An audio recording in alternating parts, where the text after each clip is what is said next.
Hey, how are you? It's Kevin Kenny backstage at the Meadows Fest hanging out with A-Trak. What's up? What's going on, man? All is well. We're getting pretty close to set time. What are the feelings like right now? I'm chilling. I feel like before a set, I just even out a lot. Like a lot of things get out of my head, and I get ready for the energy of the set.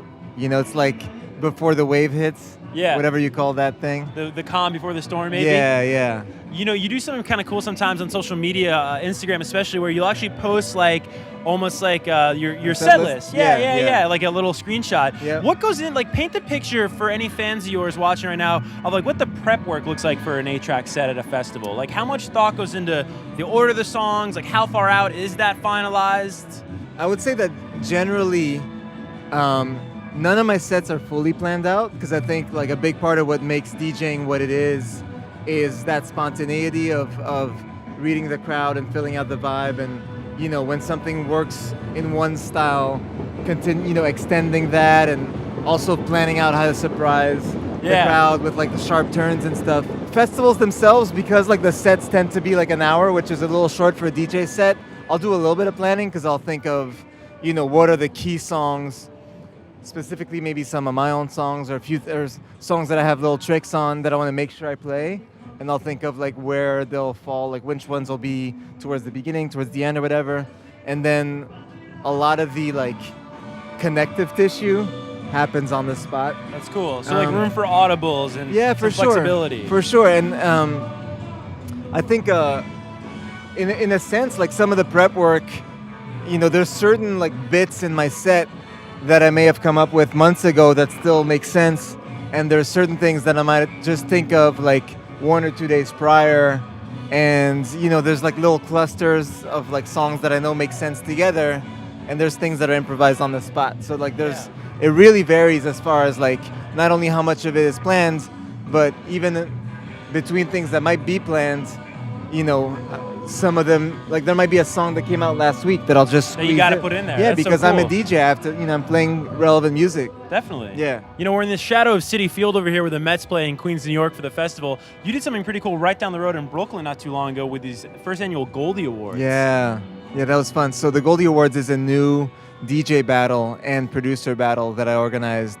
Took place on September 7th. Sold out, Brooklyn Steel. Congratulations. Yeah, it was amazing. Thank you. And for those who might not know, my career started with DJ battles, right? I won this big championship when I was 15, which was 20 years ago. And I continued to enter battles for a few years, and that was really the way that I first solidified a name for myself. And everything that I did since then built on this foundation that I made as a battle DJ. And the interesting thing that happened is that in those years that passed since then, DJing as a sort of phenomenon, and even DJs as personalities, really got bigger than ever. And somehow the battle culture sort of got left to the wayside, right? But it's something that I'm fond of because it's my foundation. And for me, the mission with Goldie Awards was to create a new battle that felt like it was adapted to the times, because there's actually a lot that's changed with DJing, whether it be the technology that's used. So I was allowing competitors to use any equipment they wanted, whether it be laptops, controllers, turntables, CDs, whatever, right? Yeah. And also, the genres have evolved. So I curated the lineup from 300 submissions that we received, and it was really important to me to have variety within the finalists, and to draw a crowd that could discover this amazing culture. Some of them for the first time even. Yeah, it was amazing. It went really well. It's definitely something that's going to happen every year from now on. That's so cool. Yeah. Congratulations again on the success of the first event. Thanks. It really meant a lot to me. We got you here, so I got to talk about this new single that I love, Believe, Oh, cool. with Quavo and Lil Yachty. I heard it for the first time. You may have even premiered it on your Beats One radio show. Yes. When you have a collaboration like that, what comes first? Is it the idea for the collaborators, the musicians, or is it the music? Do you make a beat? Do you make a song and say, oh, this is a Yachty song, this is a Quavo song? The way that I tend to work is I'll come up with sketches of beats that are really rough and that are just something that I can record vocals onto. and then I go and find vocals. I like to really be there in person, and I have a relationship with the people I collaborate with.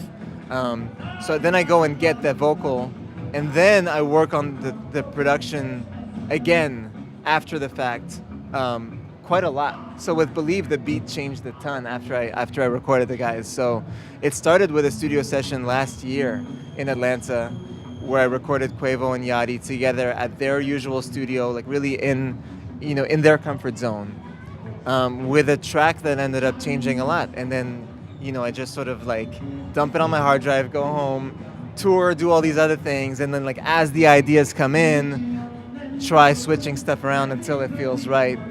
So that beat changed a ton. But yeah, now it's out, and also it's cool to get to know some of these guys like Quavo and the Migos and Yachty, sometimes through Fool's Gold events, right? Because like I spend a lot of my time DJing and touring, but I also spend a lot of my time running Fool's Gold. Right. And congrats on 10 years, by the way. Yeah, thank you so much. Yeah. So that's been awesome too. And Migos have played Fool's Gold parties multiple times over the years, all the way back to the Hannah Montana days, And Yachty played our New York party last year, and it's been great just building this relationship through some of these parties, that turning into a friendship, and then the recording process being so organic because it's not just, it doesn't go through uploaded sessions and management and all this stuff. It's really like FaceTime. Like, yo, do you want to link up? And then boom, record. Yeah. That's so awesome. You talk about 10 years of Fool's Gold, another anniversary that was just celebrated, 10 years since Kanye's graduation. I can't believe it's been that long. Yeah. But the lead single of that, Stronger, I know you played a huge role in, and I love this story. Oh, yeah, We've never thanks. told it here on Billboard. I was wondering if you could share some details. Sure. I mean, I toured with Kanye for 4 years, and it was a very multi-faceted relationship,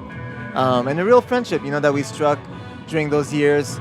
So, even though technically I was his tour DJ, we used to exchange a lot of ideas mutually, both ways, help Well, each you were other. very influential on Gold Digger. Yeah. With the scratch on I Gold scratched Digger, on right? Gold That came Digger, from yeah. you. Yeah. During those tours, there was also a lot of times where we would just sit down and listen to music, and sometimes I would have like a side gig or an after party, and Kanye would come and hang out, watch me play, and those were years where I was, mixing up a lot of the genres too, and through some of those conversations, I ended up playing some Daft Punk music to Kanye, and I definitely remember playing him Harder, Better, Faster, Stronger, which he immediately loved and he wanted never to heard it before, No, right? yeah, That's he'd never heard it. That you introduced but I Daft mean, Punk to Kanye. in those years, the genres were a lot more separated. Yeah. And you gotta credit Kanye's curiosity, period, because anyone has something that they haven't heard, But I think one of Kanye's great strengths is just identifying these things, whether it be musically or even, in any of the arts or any creative field, and just honing in on stuff. That's cool. I could ingest that, work it into my digestive system almost, right? So he wanted to sample Stronger. For the record, I at first was against it. To me, it was my reaction was, this is an international hit that only came out maybe 5 years prior. You might not know it, but it's gonna, I was afraid that it would come across as kind of cheap to sample something that was so big, so recently. But the thing that I didn't anticipate was how much Kanye would switch, flip the sample and change it up, add different chords, slow it down, turn it into really a futuristic hip hop beat. So after that specific tour, everybody went home, went about our lives. And one day he sent me an instrumental and was like, "Hey, look at what I did." And I remember being like, "All right, you killed it. I'm down." And he wanted me to scratch on it too, so there's a little section towards the end where I'm scratching a sound effect. But Graduation as an album, overall, that was a time when Ye and I were talking pretty much every day, even when we weren't on tour, and just bouncing ideas. And I remember I'm never one to even want credit for things, but when the album came out, he was doing all these interviews where he would say, A-Trak played a big role in this, and I was really flattered and surprised even that he would say that, because as far as I was concerned, we were just having conversations, you know, and he's my friend, and we would just talk a lot. So you guys hanging out. Yeah. Right. So, yeah, but that album, you know, I think was so seminal. Just that sort of cross-pollination between genres, which was also a big part of the mentality of Fool's Gold when I started the label. I think that those were, you know, early examples of something that became more commonplace. You know, breaking down those barriers between genres. Oh yeah. And experimenting. And look at where music's at right now. You know, Yeah. a lot of dividends can be paid to that. Yeah. Again, I love Believe. The single's Thanks. out now with Yes. Quavo and Lil Yachty. I'm gonna let you prep for your set. Thanks so Cool, much for stopping cool. by. Thanks for A-Trak. having me. Cool. Awesome.